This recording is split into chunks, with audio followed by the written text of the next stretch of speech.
अस्सलाम वालेकुम friends, welcome back to my channel Laiba health tips. Viewers, आज की इस वीडियो में मैं आपको बताऊंगी कि मिसकैरेज क्या है और इसका इलाज क्या है।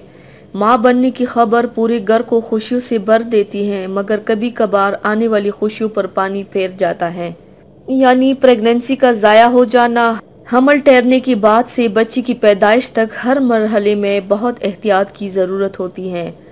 बार बार मिसकैरेज होने की कई वजूहात होती हैं जिनसे बेखबर होते हैं, जिनमें डिप्रेशन, अंदरूनी कमज़ोरी, बच्चेदानी में ख़राबी, वायरल इन्फेक्शन, ज़ायबतीज़ और थायराइड की बीमारी, किसी किस्म का खौफ और सदमा, हार्मोनल प्रॉब्लम, माहवारी के निज़ाम में ख़राबी और सेहतमंदाना ग़ज़ा ना खाना शामिल है।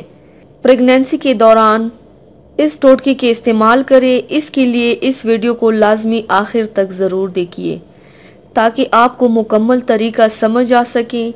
तो चलिए शुरू करते हैं, पर इसके पहले प्लीज़ मेरे चैनल को सब्सक्राइब कर लीजिए और बेल आइकन को दबाइए एवरी लेटेस्ट ब्यूटी अपडेट को सबसे पहले पाने के लिए। इसके लिए आपको जिन चीज़ों की ज़रूरत है नोट कर लें।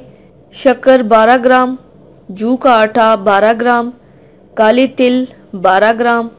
तरकीब और तरीका इस्तेमाल: शक्कर को पीस कर बाकी अज्जा में मिक्स करके एक जार में महफूज कर लें। 1 चम्मच सौंफ में आधी चम्मच शहद डालकर सुबह और शाम खाएं।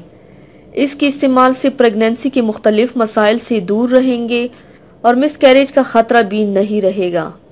मिसकैरेज के ख़तरे को कम करने के लिए इन तरीकों पर अमल करें। हमल के ठहरते ही सौंफ का अर्क पीते रहना चाहिए, इससे मिसकैरेज होने का खतरा नहीं रहता।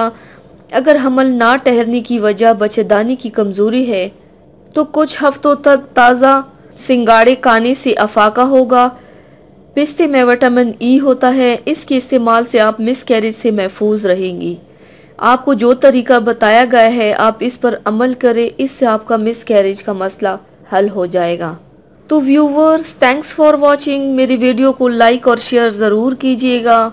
मिलते हैं एक और नई वीडियो में, तब तक के लिए अल्लाह हाफिज़।